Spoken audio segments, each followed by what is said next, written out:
Good morning. Well, Morning. afternoon now. Yeah. How are you? Yeah. I'm doing well. How are you doing? Hey, Mike, first time in a long time. Yeah. This is true. This is true. Yeah, Nothing like a Friday afternoon. I know, right? But I'm planning on the software, by the way, before we go live on the what? other side. Super. No, through the recording software. Oh, okay. I'm just talking. We just got to examine the butt. Yeah, that's the name of the recording software that we have. Butt. Is it spiking a little bit or no? A little bit. Okay. I agree. Yeah. How did you break your phone already? It's just a protective screen. Do me a favor. Lower six. Lower six. A little bit. What about that? Oh, yeah, we have 122. Yeah. We're almost live. Okay, we got about a minute till we're live, okay? Sounds like a plan. All right. I already talked to you about the stuff we're going to be talking about. Yep. I'll let you talk about yourself, talk about WNIA for a little bit, and then we'll get right into the action, okay? Sure. The action. Not that it matters much, but I'm wearing my good Southampton 95-96 change kit. Nice, Southampton. Nice. I have a Newcastle kit from the same year, actually. Yeah. Well, you've got your Columbus Crew shirt on right now. I've got the Sky Blue upstate. Okay. Nothing wrong with it. There you go. But that's the game that started me with Arsenal, oddly enough. That was Dennis Bergkamp's first goal. Really? Dennis Bergkamp. That's Dennis Bergkamp. We think everyone remembers about him as that announcer at the World Cup having like a stroke. But there's that one too. Right. That would be a good sound bite to play if we ever mentioned Dennis Bergkamp. Yeah. Which I can't imagine we would. No. Going out of retirement to coach the Red Bulls. 13 seconds. Yep. You got the music ready on the other side and ready to press play on the button? Okay, well. Does the Facebook Live feed get our audio?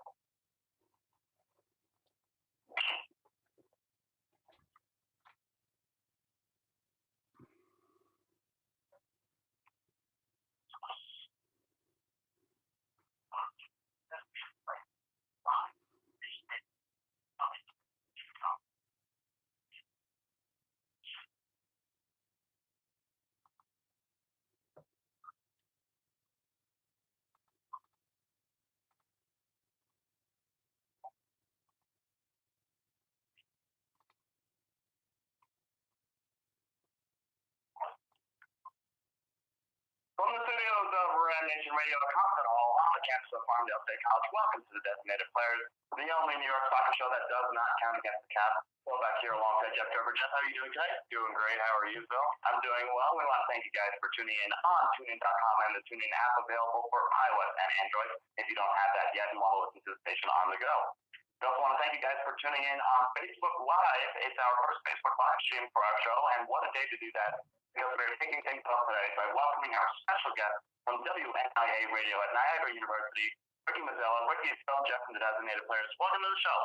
Thank you. I appreciate the warm welcome. Always a pleasure to talk soccer with anybody because it is the world's game. It is the beautiful game, and you can't have a beautiful game without being able to talk about it. Exactly. You're not wrong about that. All right. So speaking of talking about things, why don't you talk about yourself for a little bit and what you do over at WNIA? Well, I'm in the middle of my wrapping up my third semester. I'll be having my winter spectacular for my program. I Saw It Through the Knothole next week. We are your quasi sister station on the TuneIn app, but my show covers everything in sport. It's hockey, it's soccer, it's curling, it's Australian rules football. You name a sport, I've more than likely discussed it. But WNI has been around for, some 35, 40 years now, and they're moving in the right direction with the new management that we have. But as for myself, I'm a Western New York guy, Buffalo suburbs. Soccer-wise, Arsenal fan from '96. Same with New England Revolution as it pertains to MLS and being local. And certainly I keep tabs on the now NC Courage in the NWSL, excuse me. So I get around, and my philosophy has been to kind of follow at least one team in each league, so I have an idea of what's going on in the transfer market. Say, hey, maybe this player can work for this club and such, or manager wise, however it fits. Absolutely. And I believe they also have Buffalo City FC up there, the MPSL side, is it? Yeah, it's FC Buffalo. Their nickname is the Blitzers. I am a member of the TSR, which is our support group, and things are looking on the up this year. Last year they exceeded expectations with their first year head coach Frank Butcher after the departure, following 4 years from Brendan Murphy, who also coaches at Deauville College. Their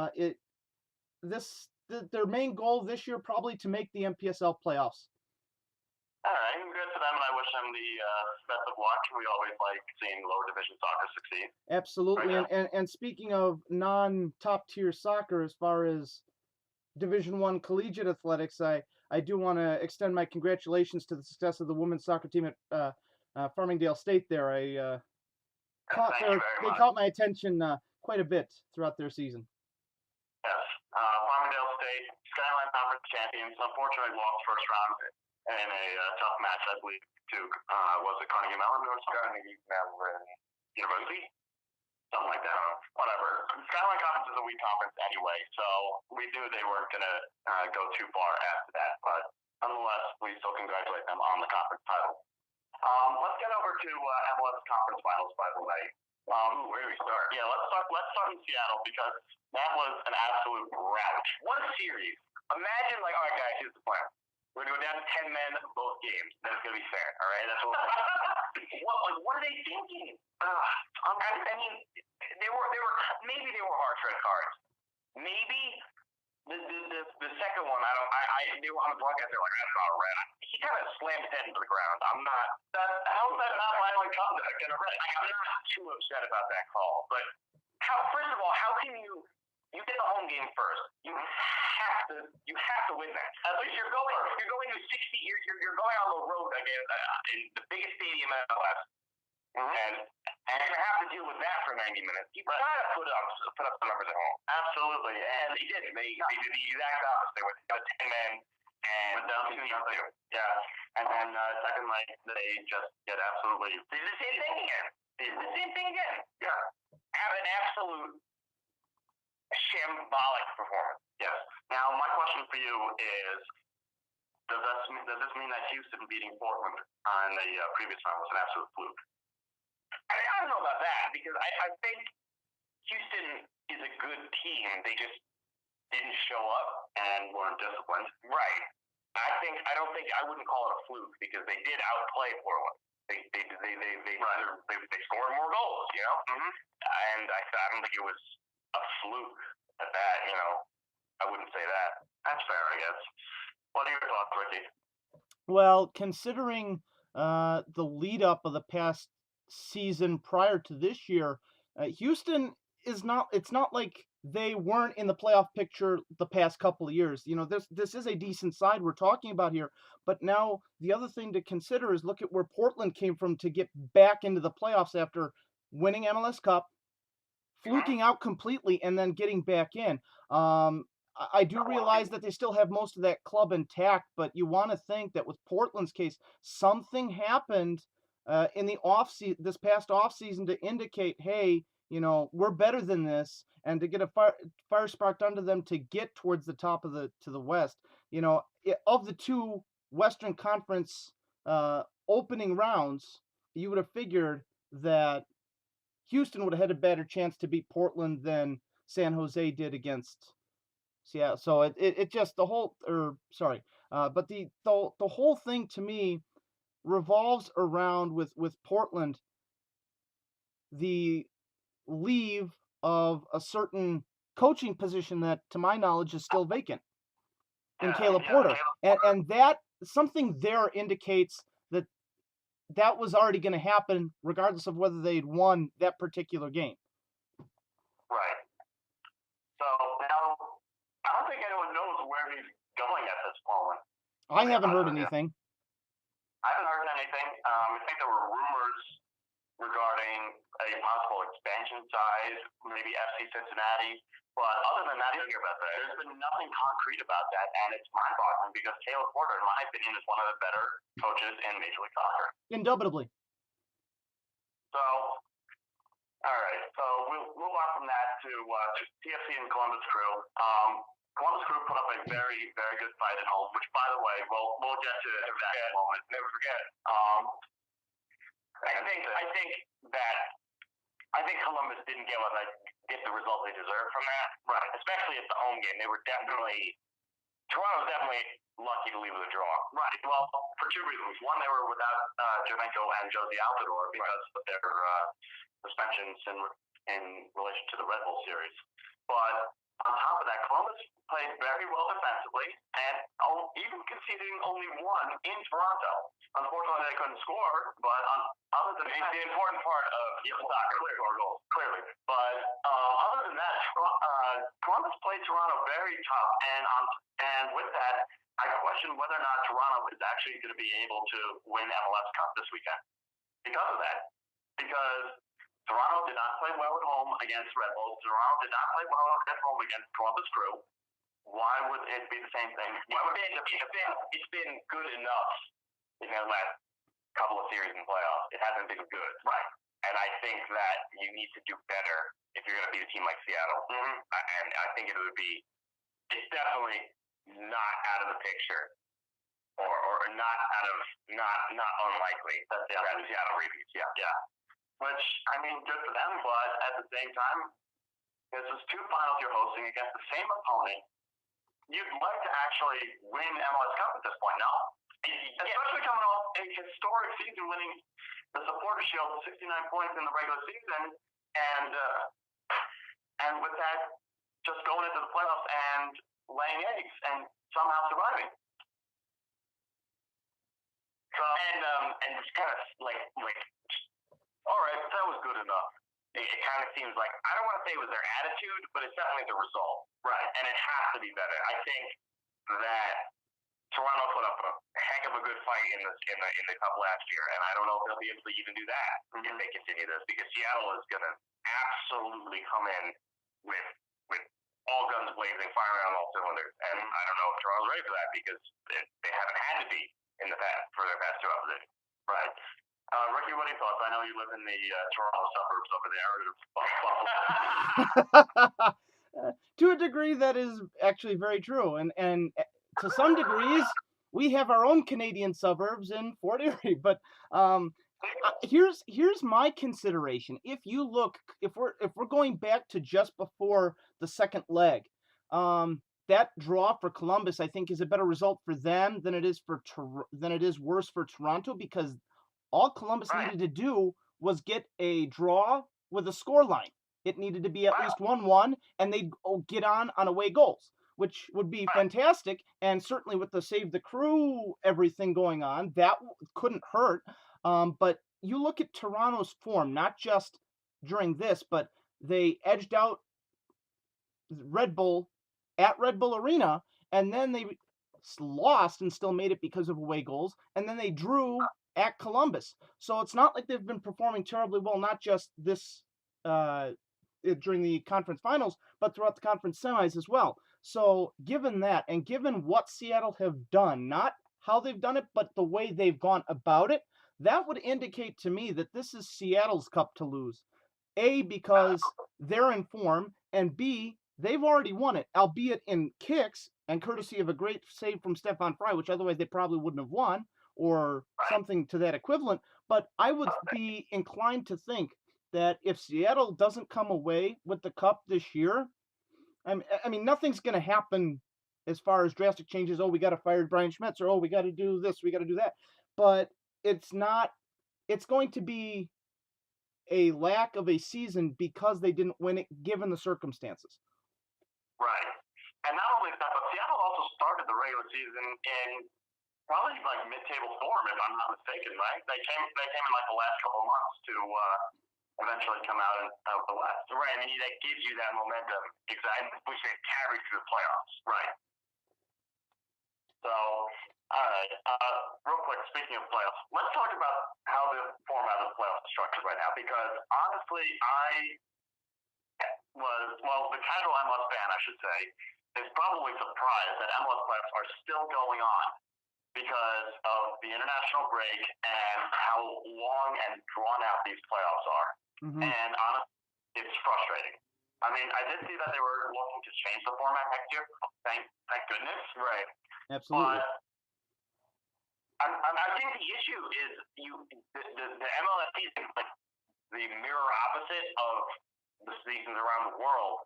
So you'll get those international breaks that are fine for whatever other for the Premier League, for example. Right. But it's playoff time. It's crunch time. Right. And then you lose your top player. You got to wait. You don't carry. It's harder to carry momentum through. Exactly. And it kills momentum for viewership. Absolutely. Like you watch the first leg, and then like 2 weeks later, like, oh, MLS got so wow, yeah, weird. Yeah, it's frustrating. And honestly, with this latest round of expansion with LAFC coming in and a 24th team who's not Miami coming in the year after that, I believe, you should see a change in the playoffs very soon. I would not be surprised if they do what USL does, where they do a top 8 single elimination.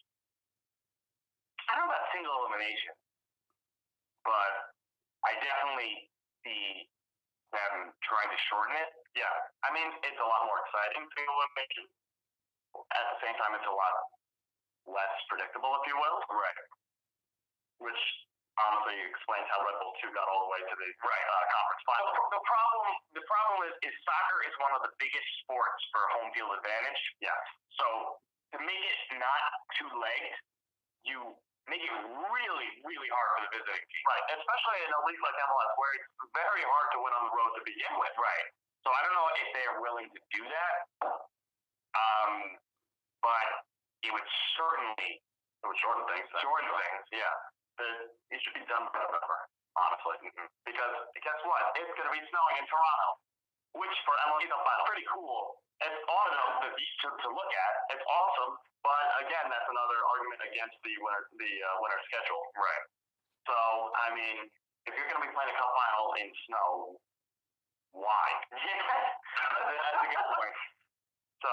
And all anybody needs to do is go back to the Grey Cup final a week or two ago in Ottawa, where it was the first snowfall of the year and it was significant, and look at what happened.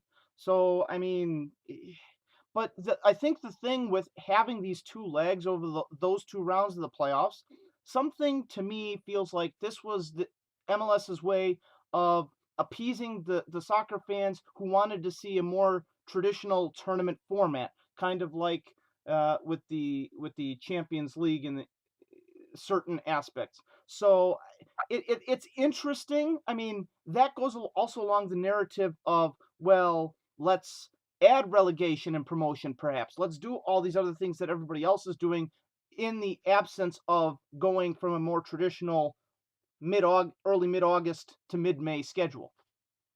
Right. I think the idea behind it is they don't want to have to compete with football. I guess they don't have to compete with the Premier League and stuff, which I guess makes sense. But at the same time, you end up with this. Right. You have to slosh through the snow. Yeah. I think MLS truck. Yeah, MLS. Oh, yeah. And just for reference for my friend M. He doesn't watch it. I'm not mistaken. Yeah, what happened? Yeah, okay. So I was obviously snowing in Ottawa, and for his first snowfall of the year, Calgary and Toronto outdoors in the Grey Cup final. And great game. It was floppy to say the least. I gotcha. And Toronto won because of a massive fumble return. I think, what was it, 109-yard fumble return? Yeah. Yeah. Like a third of it? Longest in Grey Cup history in 105 years. Yeah, that's incredible. All right, so anyway, enough CFL and more. Yeah. Major football league. All right, so anyway, let's talk about NWA's relocation for a bit, because you obviously mentioned the North Carolina Courage. You were up there when the West New York Flash relocated, and now we're going to have another relocation, this time FC Kansas City to Sandy, Utah. where they will become the Utah Royals FC with their own and they are owned by RSL now. So, if you want to talk about your experiences with Western New York for a second, you're more than welcome to. Absolutely. And the big consideration is they were playing in Rochester, right? But their first year when they were in the original WPS, they were playing at a high school 5 minutes from my house. And that was great. It was a perfect size for a startup club who we really didn't know what we were getting, because you take a stadium like the New Era Field, and way too big considering it's a football sized stadium, and the length of the pitch got shortened, so you wouldn't be able to fit a regulation size, or at least a legal standard pitch at that facility, and on turf, no less. But then you keep the training facilities in suburban Buffalo in the South towns, but yet you play your games in Rochester at a almost next to new stadium, and in a relatively sketchy part of Rochester, I might add. So all these things seemed confusing, and then you have also the issues that the Rhinos are having right now, and coming off of the glory that they had in the late 90s, early 2000s, just the dynamic in Rochester isn't working like it did when they first went there. So the whole little thing, moving to North Carolina, they had to do something. And quite frankly, the Salins just flat out weren't interested anymore, which is unfortunate because of the love and support that the fans had for their club there. Exactly. I had some good friends over in the Flash Mob that I met through Cloud9, the sports group of Sky Blue FC, and they were devastated. We have a couple of them coming to games now, especially to see former Western New York Flash striker Sam Kerr. Sure. But Aussie, oi, oi, oi. There you go. But on top of that, I should add that I'll give North Carolina Courage a lot of credit for what they've done, because I think they drew $14,000 for the semifinals. Sounds about right. Yeah. Yeah. So North Carolina has embraced that club. So I give them all the credit in the world. It sucks that it didn't work out up in Rochester, but at the same time, it's working wonders down in North Carolina. And hopefully that's what we see with this situation over in Utah, because FC Kansas City got no help whatsoever. Sporting Kansas City balked twice at taking ownership of this team. Mm-hmm. Slope Soccer Park flooded. You remember that from the USL playoffs? Hugh Penrose Saddle Dome. Yeah, there you go. Calgary Saddle Dome over again. But other than that, they've had attendance issues for the longest time, even worse than Sky Blue FC. And unfortunately, there was no one around to keep them in town. So hopefully this partnership with RSL works out. A lot of these MLS, or not even just MLS, these men's league partnerships with these NWS are working out very well, except for Houston. And hopefully we see that. Not obviously failing like Houston is, but like with Orlando, with Portland, right? Right, absolutely. And Seattle's independent. So hopefully it works out. If you want to chime in about the Utah franchise now. Well, I'm guessing you guys have seen the branding and everything that's gone along with it. Yes. Did anybody catch one of the formations from Arches National Park in the logo towards that bottom right of the roundel?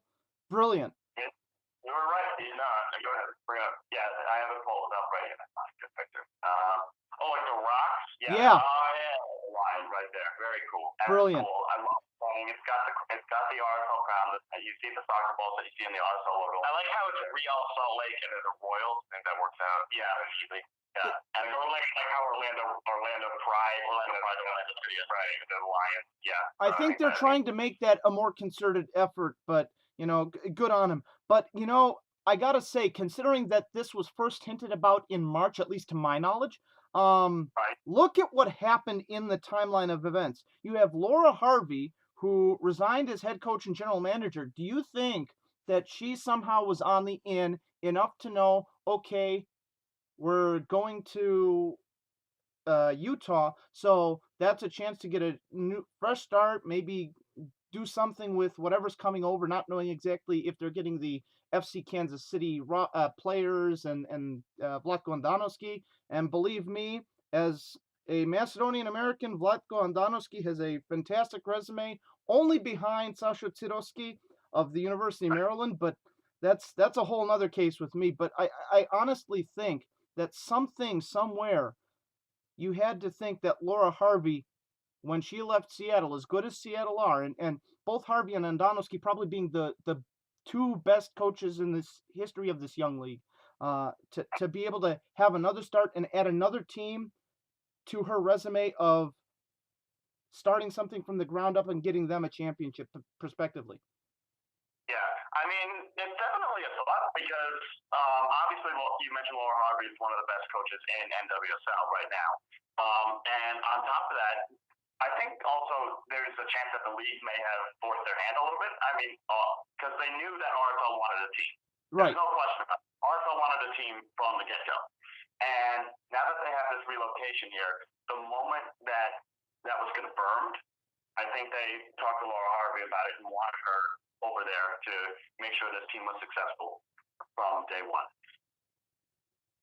Absolutely, and it's also interesting that as soon as she goes out, who takes the coaching job in Seattle? Vlatko Andonovski does, which is interesting because not only is that a new opportunity for him, but his family's been rooted in Kansas City since his playing days in the indoor leagues. And he came up with Dino Delevsky, who in the original second MPSL is one of the greats of the Wichita Wings. So we have all of these backstories now coming in. Well, this leads to this, and this leads to this. So it's interesting. While completely years apart, they're all kind of gelling together in some weird. It's almost like you discover the closet to Narnia, and then there's a time machine in there taking you all these different places. It's a very weird concept. Right. All right.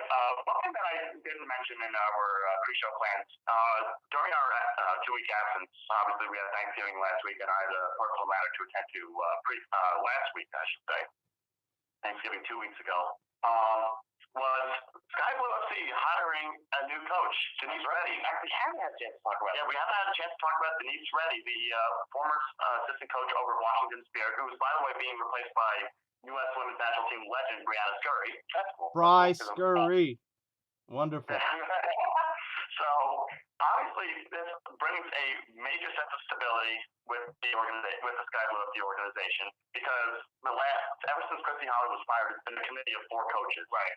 And I think that it makes not only is it a good hire, I think it makes a statement to the fans and the organization that, like, we're not freaking out. We're running this club. We're level heads. Yeah. And this is you have a future here, and I'm really jealous of that. As a Cosmos fan, I'm very jealous of that. We'll talk about that, but we'll play somewhere. Yeah. Well, I think by putting the money forward and bringing a very good coach and saying, look, we're building a team to win.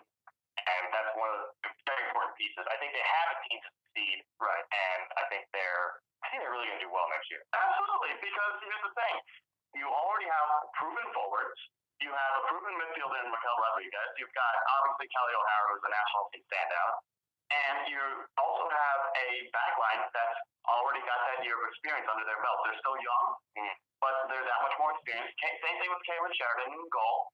So I think they're going to be primed to do very well next year.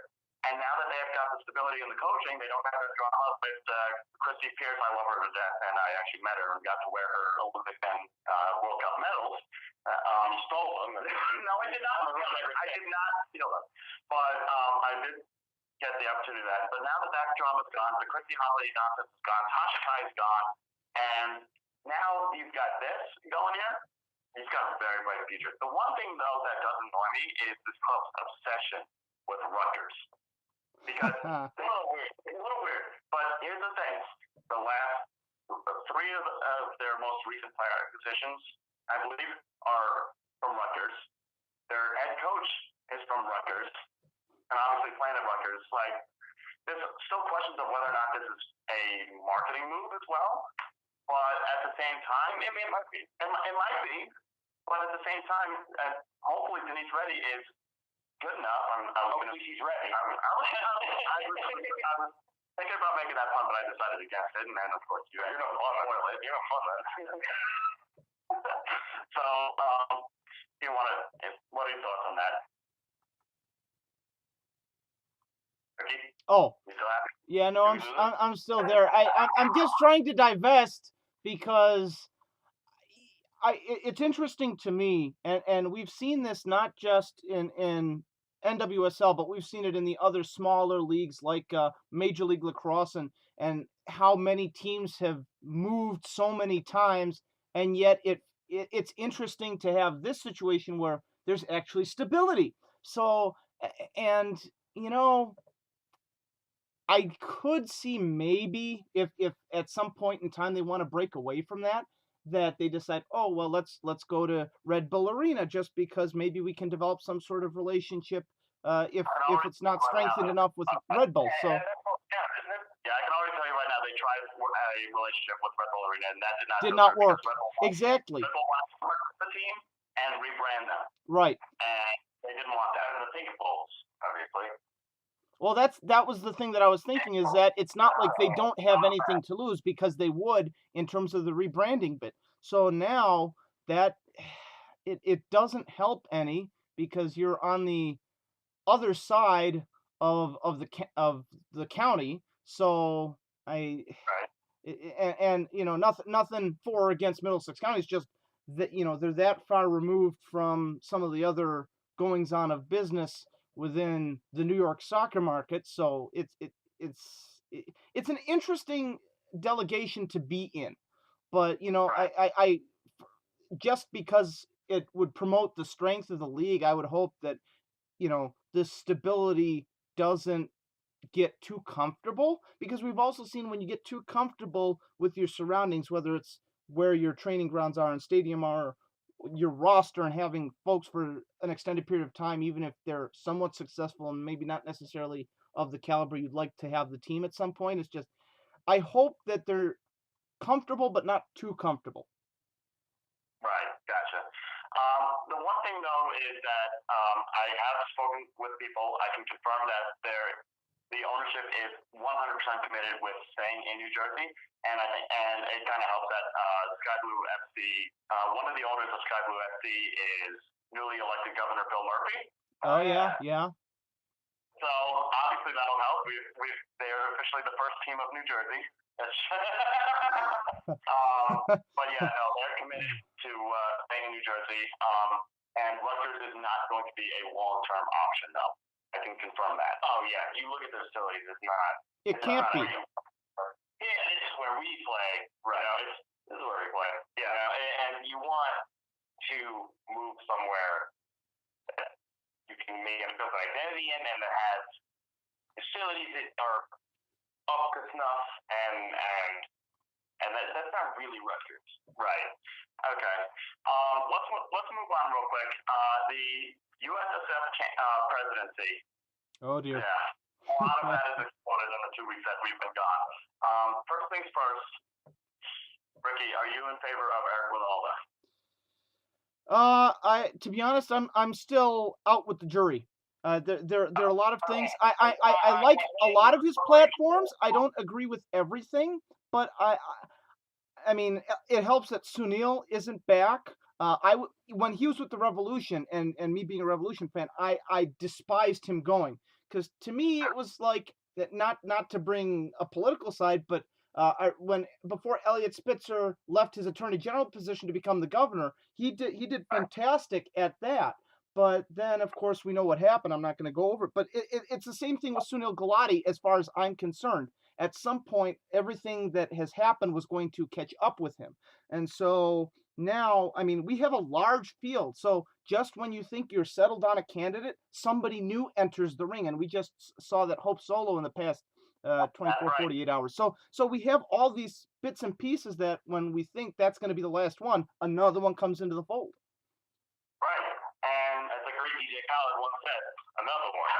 And that's kind of been the story of the past 2 weeks. But Mm-hmm. God, it's not seeing Galati. Yeah, no, Galati's definitely not right. Yeah, however, the problem is he's nominated and he's throwing support behind a candidate who I believe she's the president of marketing within some or something like that, and Talk United Marketing, and Kathy Carter, I believe. Yes. Yes. Yeah, and Garber's lobbying for her. And honestly, everyone in American soccer knows that some is a very sketchy organization. I mean, did it get did it get U.S. Soccer a massive TV deal with MLS as well? Yeah, they did. Did it get them to the World Cup? Did it get them to the World Cup? No. And so obviously, I don't want her as the new Federation president. I don't trust Eric Winalda, to be honest with you, because you don't trust his ability or him to keep his promises.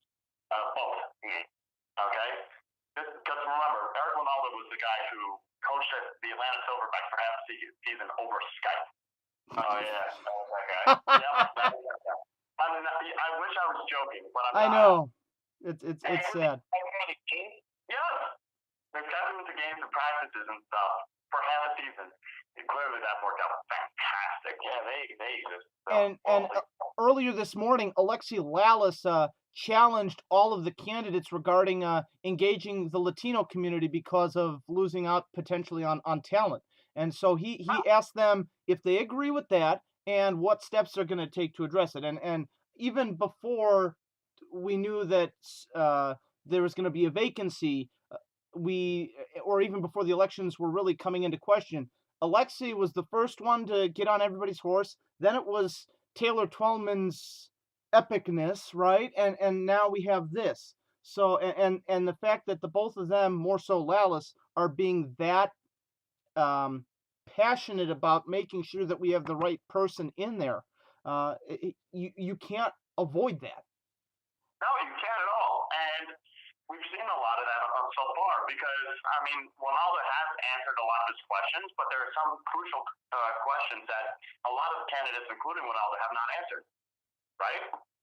And even just seeing Hope Solo's platform that she's running on, lack thereof. Well, she has, well, did you read the essay that she put out?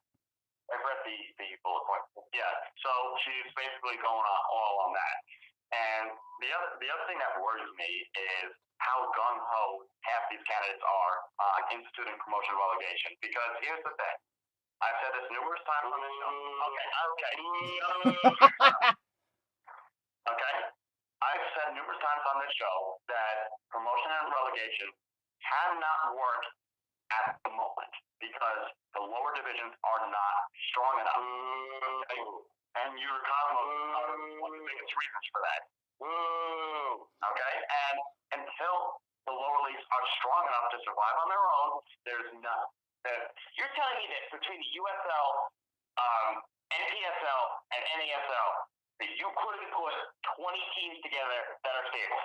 I can put 20 teams together that are stable between all three leagues. Yes. Okay, then what's the problem? The problem is there's not 20 teams. There's like there's more than that. There's a solution to this, and the teams that are not stable can play in lower leagues. It's really easy, and if they go to lower leagues, they're going to fail. They're going to fail anyway, and they're going to fold up. They're going to close up shop, and then the band's going to be abandoned. Right? We're seeing this right now temporarily, for the moment at least, with Rochester. How much money did they ask for? They asked for Kickstarter, Save My Soccer Club. You probably know better than us, but was it like 1.5 mil? Yeah, so basically the whole thing, and you know what's the interesting thing with this is that we just had an ownership change with the Rhinos a couple of years ago. So that to me is disturbing when we thought this was going to be a secure ownership group, which now we've seen, well, that's now up for debate. Yeah. And it's frustrating. And I don't want to see lower league clubs fail like that. And especially one with history like the Rhinos have previously had. I mean, there were days where you'd see the Rhinos playing the Metro Stars in an exhibition game, not even Open Cup, just an exhibition game. Right. And even seeing them a couple of years ago playing Red Bulls in Rochester for the Open Cup. Mm-hmm. And of course the Rhinos winning the Open Cup in '99, being the last non-MLS team to win it in the Open Cup era, or the only one, I think, in the MLS era of the Open Cup, I should say. Yes, that is correct. I'm thinking there's a few that made the final. There's a few that made the final, but Rochester was the only one that won it. All right, we have about 8 minutes left on our show, so let's talk about the MLS Cup right now, because we always like to end our show on previewing matches coming up this weekend, and obviously there's only one that we are concerned about, and that's the MLS Cup final. Seattle, Toronto, part 2, a revenge. Electric Boogaloo. Whatever you want to call it. So we talked about it briefly, how Toronto obviously is not in great form, and you saw that over the last 4 matches that they've played. And then you've got Seattle running in with a 5-0 rout on aggregate of Houston Dynamo. What does Toronto need to do in order to actually take revenge? I think they have to score more goals. Besides that, okay, tactically speaking. I think that they have to, I would start the first 10 minutes keeping men back and hitting them on the counter. Generate momentum. Because they don't have it. Seattle has the privilege of having momentum coming in. I think Toronto has to generate either in practice or in the very beginning of the game. And they can do that playing at home. Right. They've got however many thousands of fans who are very passionate, very loud. What, 35, I think, the most team? I think it's more. I don't know, whatever. A lot. And I think they have to sit back, absorb the pressure that Seattle's probably going to have because they have the momentum. They're capable of doing that just for 10, 15 minutes. Then they can step out on the front foot and punch Seattle in the face, because they're going to have that home field support. It's only 30, by the way. It's only 30. Yeah, 20. Yeah, I was going to say, they've expanded it, but not terribly much. And you know what? I hope they've at least learned from last year's debacle of selling out of tickets in 3 minutes and having some season ticket holders having to sit in different seats than they're accustomed to. I mean, heck, I was one of the people trying to buy tickets, and this year I decided against it, not because of that, but we don't need to deal with that. But, and besides which, it was supposedly going to be colder than it is, so why bother? But, and watch from the comfort of my home. But if there's one thing that I'm concerned about with Seattle, it's the X factor for me. And that's Clint Dempsey is back healthy, which wasn't the case last year. But if you consider that, TFC need to stop him. That's all I'm concerned, because then you'll have a game similar to what happened last year, because if Dempsey's ineffective, it's for the most part the same players that were there for both sides last year. And so you would think Toronto would have learned something, and Seattle would need to find a different way to beat them, because they barely did it, like I mentioned, over the course of 120 minutes last year. Right. Now, a couple things that I need to note about this game. First things first, Ozzy Alonso will be out for Seattle. So obviously that's massive for Toronto. On top of that, you mentioned that Toronto needs to sit back for a little bit and then go on the counter. I think they need to momentum themselves. Right. They need to generate the momentum for themselves. But at the same time, the formation that they've used so far, the 3-5-2 setup that they have, does not allow them to do that well because of the 3 in the back. And then, of course, you got Bradley in the middle. You can absolutely drop the wingbacks back. I mean, you can drop the wingbacks back, but they can absolutely adapt for 10 whole minutes. I mean, possibly, but at the same time, Toronto's built to attack. And I don't think they can do that. I don't think they can sit back and wait, unfortunately. And they're still waiting to figure out if Steven Beitashour or Hasler are going to be starting at the right back wing slot. So that, to me, I think the distinction there will be helpful if they get the right guy to fill that. But that might even be a game time decision tomorrow afternoon. All right. Smart. Yeah, tomorrow afternoon. No, it's not 4 p.m. 4 p.m. just before sunset. Good. 4 p.m. There you go. It's going to be on ESPN, Unimas, PSN, that's 1, 4, and 5, TBAS for all you French-Canadian listeners. I don't think we have any here, but other than that, all right, let's do it. 4 minutes to go. Your pick, Jeff. Got it, Seattle. Got it, Seattle would be. Seattle and score? 2-1, 90 minutes. 2-1 within regulation. Right, Ricky? Seattle, 1-0, 90 minutes. Goal scorer, Ladero. Man of the match, Will Bruin. Interesting. Okay. I'm going to say say it's going to be 1-0 after 120. And the goal scorer is Jordan Morris is healthy right now, right? Yeah, I'm pretty sure he is. There you go. So Jordan Morris. And my reasoning behind Will Bruin being the man of the match, because let's face it, he's been there with Houston on multiple occasions against LA Galaxy, and he's been able to be there as the backing support for that franchise, both in wins and in losses in MLS Cup. So if there's the one thing that either of these two teams strengthened in, it's that Seattle has somebody who won it before they won theirs last year. And that to me is invaluable, no matter what kind of money they're paying Will Bruin to be on that club. Yeah. Okay. So you want to say anything before we let you go, Ricky? I really appreciate having the time to spend with you. I appreciate the company of your listeners, of course, as well, and hopefully we can make this somewhat of a habit. And certainly, as always, you're more than welcome to join me on the Knot Hole.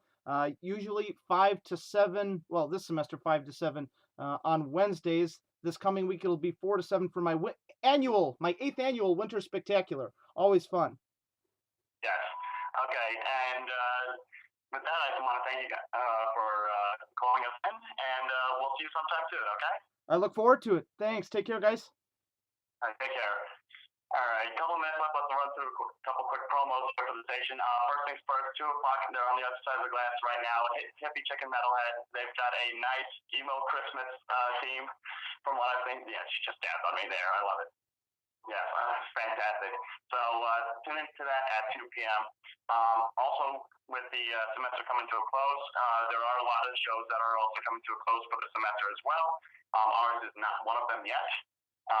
Because I would like to, as we talked about MLS Cup finals one more time. Also, keep your eyes out for live programming, including Tuesday, the 12th. We have a women's basketball game that I'll be on the call for against Sarah Lawrence at 7 p.m. alongside, I always blank on his name, the advisor, the club advisor. Smithy, whatever. I always blank on his name. I'm not good with names. I'm sorry. Okay, but we'll be on the call for that. So stay tuned for that. Stay tuned for Hippie Chicken Metalhead coming up at 2 p.m. And we will see you next week on the Designated Players. Take care.